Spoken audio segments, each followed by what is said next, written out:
Now we are going to discuss National Judicial Appointments Commission of 2014. National Judicial Appointments Commission was established after the Constitution 99th Amendment Act of 2014 was passed. It provided for the appointment of judges to Supreme Court, High Courts along with Chief Justices of India and of various High Courts, and also to regulate the transfers of High Court judges and Chief Justices from one High Court to another High Court. Along with that, it was also providing for the recommendations basis on which we are now onwards going to appoint judges. To regulate this National Judicial Appointments Commission, there was a National Judicial Appointments Commission Act also passed by the Parliament, and which gave clear composition of this commission.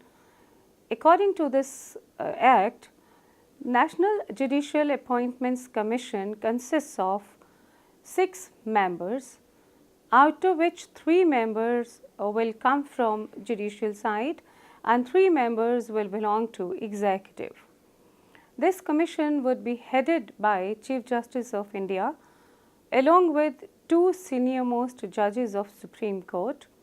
Union Minister of Law and Justice will be there along with 2 eminent persons, out of which 1 person will be from minority groups such as scheduled castes, scheduled tribes, backward classes, or maybe a woman. These 2 eminent persons are going to be nominated by a committee which will consist of Chief Justice of India, Prime Minister of India, along with Leader of Opposition of Lok Sabha. These nominations will be there for 3 years and they are not going to be re-nominated for this commission. This National Judicial Appointments Commission replaced collegium system and provided for a different kind of mechanism whereby the persons would be selected on the basis of their ability, efficiency and merit, and maybe there can be mention of other criteria in the regulations which are going to be framed under NJEC Act. This NJEC, that is National Judicial Appointments Commission Act, along with 99th Amendment Act of the Constitution, was challenged in Supreme Court of India that this is violating independence of judiciary. It is creating problems for basic structures of the Constitution. It harms essential features of the Constitution, and thereby the Supreme Court of India constituted a 5 judges bench to see the constitutionality of this act as well as the constitutional amendment. And ultimately, Supreme Court of India by 4:1 held that this act as well as this constitutional amendment seeking to replace collegium system is unconstitutional and is violating independence of judiciary. The reasons which have been given for holding this act as well as amendment unconstitutional can be seen from the judges, the majority opinion as well as single judge minority opinion, which we are going to discuss now, and analyze the rationale behind all these opinions of different judges. Justice Keher, who was presiding judge of this constitution bench, said, "It is difficult to hold that wisdom of appointment of judges can be shared with political executive. In India, the organic development of civil society has not yet sufficiently evolved.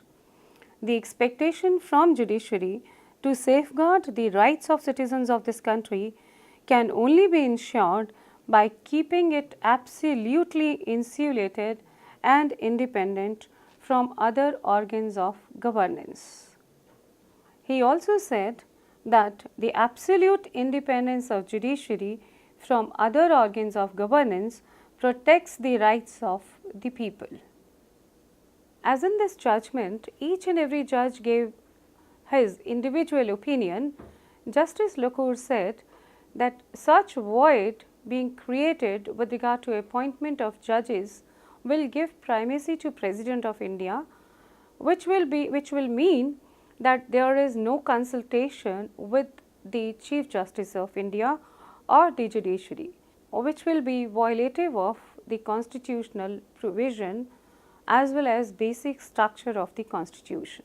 Justice Kurian Joseph said that 99th Amendment Act of the Constitution disturbs the power central of the Constitution.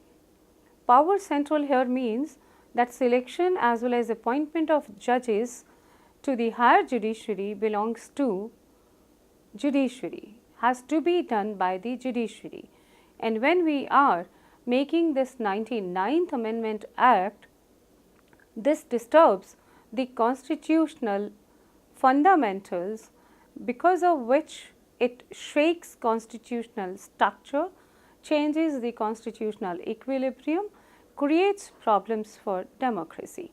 Justice Kurian Joseph further said, as guardian of this Constitution, this court should vigilantly protect the pristine purity and integrity of the basic structure of the Constitution.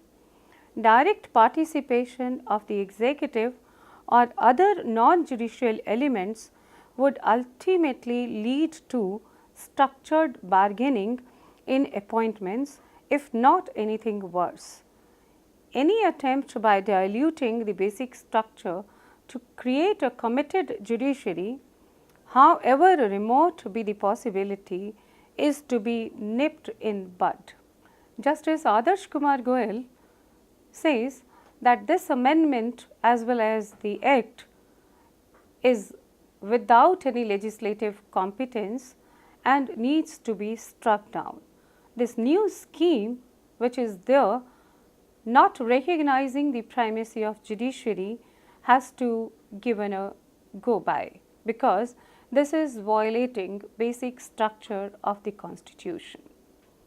Justice Adarsh Kumar Goel also said that independence of judiciary is a constitutional concept, and there is clear emphasis in the Constitution that while appointment of judges to the higher judiciary is to be made, it has to be insulated from the interference of executive as well as legislature. This new scheme which has been given by the Act as well as by the amendment violates the basic structure of the Constitution, so it must be given a go by.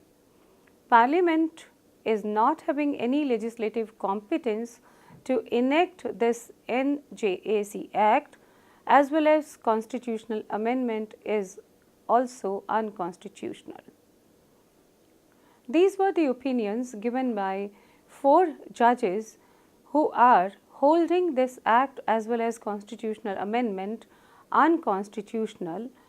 Only one single judge was in minority, who says that the assumption that primacy of judicial branch in appointments process is an essential element and thus a basic feature is totally empirically flawed.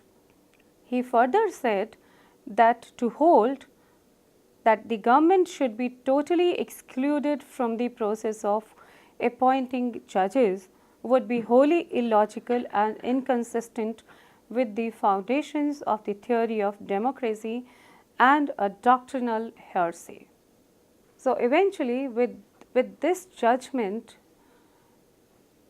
elaborate judgment given by 4 judges in majority and single judge in minority, held that this act as well as constitutional amendment is unconstitutional, violating independence of judiciary, and therefore they restored the collegium system.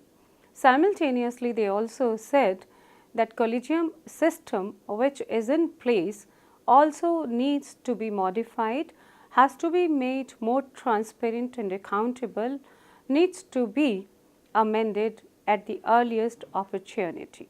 So, with this we tried to understand the system which government wanted to put in place instead of collegium system, but could not.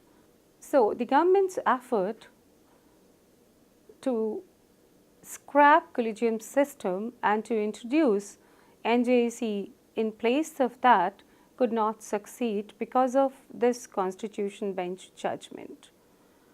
Now, we are going to discuss in the next session what are the efforts made by the judiciary as well as government in the fields of judicial accountability and also with regard to the removal of judges of the higher judiciary.